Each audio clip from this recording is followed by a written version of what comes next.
15 minute के अंदर breathing and exchange of gases पूरा करेंगे। पहले हम वो पॉइंट्स कवर कर लेते हैं। बाहरी सतह द्वारा पॉरीफेरा टू एस्केल्मंथीस, नम त्वचा द्वारा अर्थवॉर्म, ट्रैकियल रेस्पिरेशन कीट वर्ग में होता है, और गिल्स द्वारा जलीय जीव फिशेस, जलीय आर्थ्रोपोडा मोलस्का। जलीय आर्थ्रोपोडा और मोलस्का में ध्यान रखना, जलीय आर्थ्रोपोडा मोलस्का, जलीय आर्थ्रोपोडा मोलस्का में, जलीय आर्थ्रोपोडा मोलस्का और मछलियों में गिल्स द्वारा रेस्पिरेशन होता है। फेफड़ों द्वारा तो हमारा रेप्टाइल्स, बर्ड्स और मैमल्स में होता है। एम्फीबिया में मेढक में ध्यान रखना है, जो लार्वा है वो गिल्स द्वारा रेस्पिरेशन करेगा, लार्वा करेगा गिल्स द्वारा रेस्पिरेशन। जो कि वयस्क होगा वो आद्य त्वचा भी द्वारा कर सकता है, मुख्य गुहिका द्वारा भी कर सकता है, फेफड़ द्वारा भी कर सकता है। तो मेढक का ध्यान रखना, लार्वा जो होगा वो गिल्स द्वारा करेगा, जबकि जो बड़ा है वो किसी के द्वारा भी कर सकता है।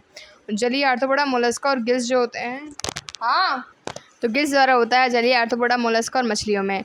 वेचर में लार्वा में गिल्स द्वारा होता है, बल्क में आद्य त्वचा द्वारा होता है। ठीक है। ट्रैकिया टू टर्मिनल लोब तक जो होता है हमारा कंडक्टिंग जोन होता है। ट्रैकिया, ब्रोंकाई, ब्रोंकियोल, एल्वलाई नोच बाय में पाई जाती है, बाय नंग्स में।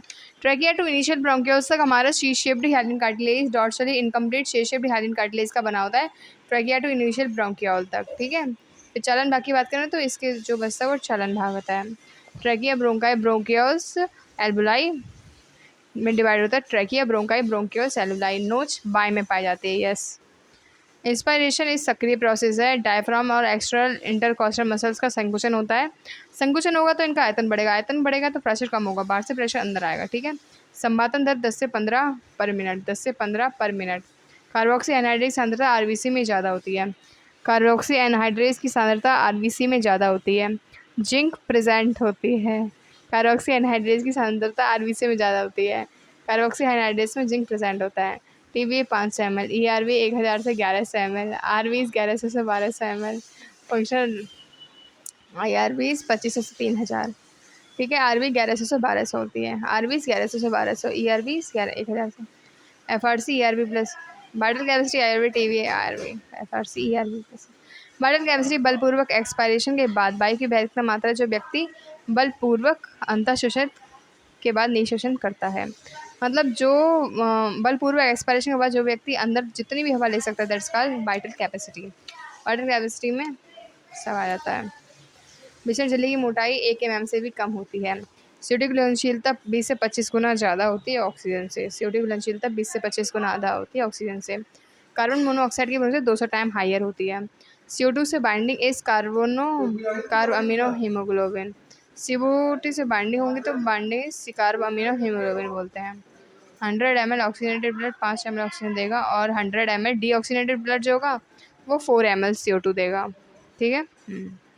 डीऑक्सीजनेटेड ब्लड की बात करें तो CO2 कम देगा, 4 ml, ऑक्सीजन ज़्यादा 5 ml, ऑक्सीजन ज़्यादा 5 ml, और जबकि CO2 कम 4 ml। डीऑक्सीजनेटेड ब्लड होगा यहाँ पे तो 4 ml CO2 जाएगा। ठीक है। CO2 का ट्रांसपोर्ट की बात की जाए तो 23 कार्ब अमीनो हीमोग्लोबिन द्वारा, 70% बाइकार्बोनेट के द्वारा, 7% बाई प्लाज्मा। ऑक्सीजन का ट्रांसपोर्ट आरबीसी द्वारा 97%, प्लाज्मा द्वारा 3%, प्लाज्मा द्वारा 3%, RBC 97%। Carb amino haemoglobin bicarbonate द्वारा, बाई प्लाज्मा द्वारा। 100 ml ब्लड में 15 ग्राम हीमोग्लोबिन होता है। अब 15 ग्राम हीमोग्लोबिन में 4 उपखंड होते हैं तो 20 ml ऑक्सीजन ट्रांसपोर्ट करता है। ब्लड 100 ml ब्लड में 15 ग्राम हीमोग्लोबिन है जो 20 ml ऑक्सीजन ट्रांसपोर्ट करता है। वातावरण 159 alveoli, deoxygenated blood, oxygenated blood tissue 159 104 40 95 40 45 40 45 40 0.3। ठीक है। ध्यान रखना यहाँ पे पहले डीऑक्सीजनेटेड ब्लड आता है। Deoxygenated blood, oxygenated tissue. Okay. मैंने दायां शिफ्ट याद किया है जो टिश्यू के पास होता है। मैंने कौन सा शिफ्ट याद किया? दायां शिफ्ट याद किया जो कि टिश्यू के बाद होता है, दैट्स का Bohr curve. CO2 directly proportional to H plus, CO2 ज़्यादा होगा, H प्लस ज़्यादा होगा, H प्लस ज़्यादा pH कम होगी, pH कम होगी तापमान ज़्यादा होगा। CO2 की वाइंडिंग शो करता है।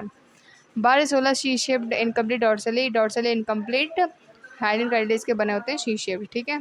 एलर्जी, दमा, अस्थमा होता है। ब्रोंकाई प्लस ब्रोंकियोल का शोध हो जाता है इसमें, ब्रोंकाई और ब्रोंकियोल्स का शोध हो जाता है, दमा और अस्थमा, एलर्जी। ठीक है। एड्रेस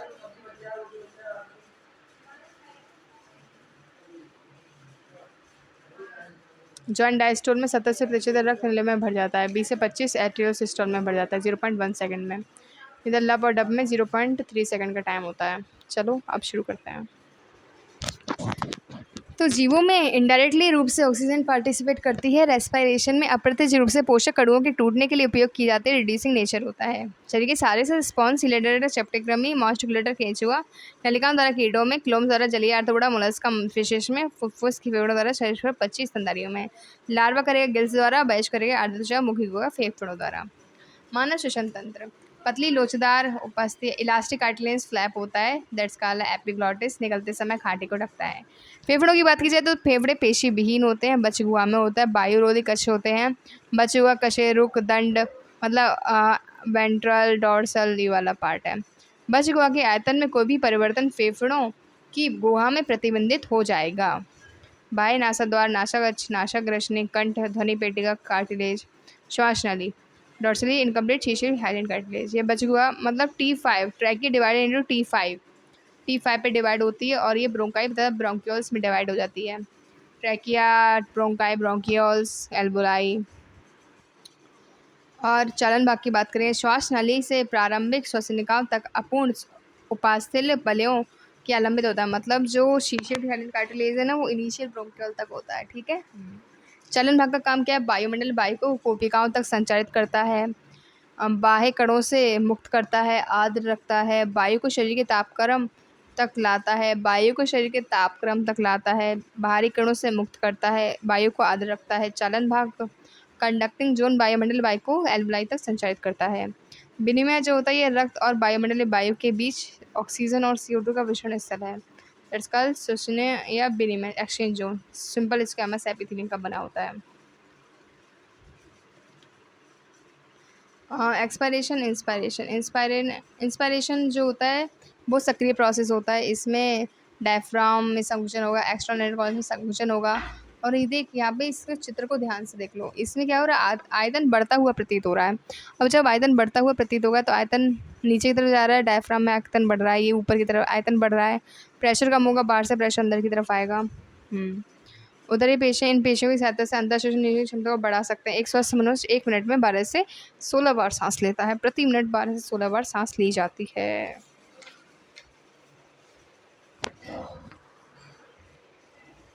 गैसों के विनिमय का स्थल कूपिकाएं जो होती हैं प्राथमिक स्थल होती हैं। रक्त और ऊतक के बीच होता है। सरल विसरण की दर के द्वारा गैसों का विनिमय प्रभावित होता है। दाब तथा सांद्रवर्धक गैसों की घुलनशीलता विसरण झिल्ली की मोटाई 1 mm से भी कम होती है। विसरण झिल्ली में 1 mm से भी कम होती है। CO2 की घुलनशीलता ऑक्सीजन की तुलना में 20 से 25 गुना अधिक होती है। अंतःविसरण झिल्लिका से प्रति इकाई आंशिक दाब की अंतरित विसरित होने वाली CO2 की मात्रा ऑक्सीजन की तुलना में बहुत अधिक होती है। मतलब अंतःविसरण से विसरित होने में CO2 की मात्रा ज़्यादा होती है ऑक्सीजन से। ये तो सब पढ़ चुके हैं। 500 2500 3500 1100 से 1200 इसको स्पायरोमीटर के द्वारा नहीं नापा जा सकता। मैंने कौन सा शिफ्ट याद किया? मैंने दायां शिफ्ट याद किया जो कि टिश्यू के पास होता है। उसको बोर करते हैं। CO2 ज़्यादा होगी। H+ ज़्यादा होगा। pH कम होगा। तापमान ज़्यादा होगा। ठीक है। ऑक्सीजन का परिवहन जो होता है वो RBC द्वारा होता है। प्लाज्मा द्वारा RBC द्वारा जो होता है वो 97% होता है। प्लाज्मा द्वारा 3% होता है। इससे ऑक्सीजन बनते हैं। That's a KM। अब CO2 की सांद्रता बढ़ी जाए तो डिऑक्सीजन रेट 4 ml CO2 मतलब CO2 कम जाएगी। CO2 कम जाएगी 4 ml। CO2 कम जाएगी। CO2 कम जाएगी। ऑक्सीजन ज़्यादा जाएगी। ml ब्लड ऑक्सीजन ज़्यादा देता है। ऑक्सीजन ज़्यादा चीज़ याद रखो। मतलब मैं बैठी हूँ तो ऑक्सीजन ज़्यादा चाहिए ना CO2 कम चाहिए। ऑक्सीजन ज़्यादा चाहिए ना मुझे तो इसलिए 5 ml ज़्यादा चाहिए। कार्ब अमीनो एमिनो 23% होता है। बाइकार्बोनेट द्वारा 70% घुलित 7%।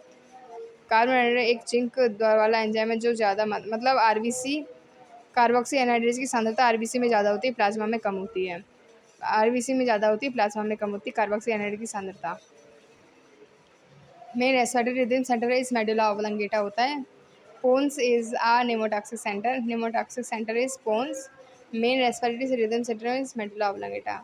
मनुष्य में अपने शरीर की ऊतक की मांग के अनुरूप श्वसन की लय को संतुलित और स्थिर बनाए रखने की महत्वपूर्ण क्षमता होती है। यह नियमन तंत्र द्वारा संपन्न होता है। Pons is a pneumotaxic centre. यह सिग्नल को बेचकर श्वसन लेंथ को कम करता है। निश्वसन की अवधि मतलब यही है। Increase rate of breathing due to decrease inspiration time. Increase rate of breathing due to decrease inspiration time. ठीक है। इसमें महाधमनी चाप और ग्रीवधमनी चाप होते हैं जो कि CO2 और H+ सांद्रता के लिए बदलाव के लिए संवेदी होते हैं। ऑक्सीजन की भूमिका महत्वहीन होती है। मुख्य रूप से मेडुला ऑब्लांगेटा सब हो गया। दमा की बात की, एलर्जी श्वसनिकाओं में शोध करता है, ब्रोंकाई ब्रोंकाइल्स में शोध हो जाता है और गड़गड़ाहट की आवाज़ आती है। और एम्फाइसीमा जो होती है वो चिरकालिक रोग होता है, विनिमय सतह घट जाती है, कोशिका की छत भित्ति जो होती है क्षतिग्रस्त हो जाती है, विनिमय सतह घट जाती है, चिरकालिक रोग होता है। व्यावसायिक रोग जो होता है दीर्घकालीन प्रभावी शोध उत्पन्न करता है, ये सिलिकोसिस सब इसके द्वारा होता है। ऑक्सीजन रहित ब्लड 4 ml से टू ज़्यादा ऑक्सीजन चाहिए तो 5 ml इनडायरेक्टली। और जीवन द्वारा सरल पोषक तत्व जैसे glucose, amino acid, fatty acid को तोड़ने के लिए ऑक्सीजन का उपयोग अप्रत्यक्ष रूप से किया जाता है। Increase rate of breathing due to decrease inspiration rate, मतलब चलो कंप्लीट होता है अपना in 10 minutes। Thank you, love you.